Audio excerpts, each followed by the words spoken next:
পটুয়াখালীর রাঙ্গামালী উপজেলায় বৈষম্য বিরোধী ছাত্র আন্দোলনে শহীদ পরিবারের বাড়িতে জেলা প্রশাসকের ঈদ উপহার নিয়ে ছুটে গেল উপজেলা নির্বাহী অফিসার মোহাম্মদ ইকবাল হাসান। শনিবার সকালে উপজেলার মৌডুবি ইউনিয়নে শহীদ শাহজামাল ভূঁইয়া পরিবারের হাতে জেলা প্রশাসকের পাঠানো ঈদ উপহার তুলে দেওয়া হয়েছে। উপহার পেয়ে খুশি শহীদ শাহজামালের পরিবারের সদস্যরা। এ সময় শহীদ জামালের স্ত্রী, সন্তান সহ পরিবারের অন্যান্য সদস্যরা উপস্থিত ছিলেন। এছাড়াও বড় বাইশদিয়া ইউনিয়নের প্যানেল চেয়ারম্যান জাফর উল্লাহ, মৌডুবি ইউনিয়নের ইউপি সদস্য মোহাম্মদ দেলোয়ার হোসেন সহ এলাকার গণ্যমান্য ব্যক্তিরা অংশ নেন। উপহার বিতরণ শেষে 2024 সালের গণ-অভ্যুত্থানে শহীদ শাহজামাল ভূঁইয়ার কবর জিয়ারত করে তার রুহের মাগফিরাত কামনা করেন ইউএনও।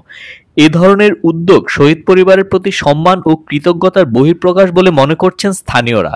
এ ব্যাপারে উপজেলা নির্বাহী কর্মকর্তা মোহাম্মদ ইকবাল হাসান বলেন, আমরা 2024-এর গণ-অভ্যুত্থানে শহীদ শাহজামাল ভূঁইয়ার পরিবারের সাথে আজকে দেখা করেছি, তাদের পারিবারিক খোঁজখবর নিয়েছি, জেলা প্রশাসক স্যার পক্ষ থেকে ঈদ উপহার পৌঁছে দিয়েছি।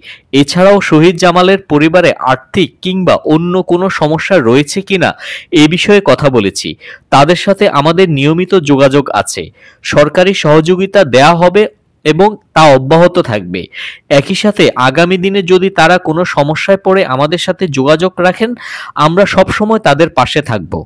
দৈনিক কর্ণকণ্ঠ, সবার কথা বলে।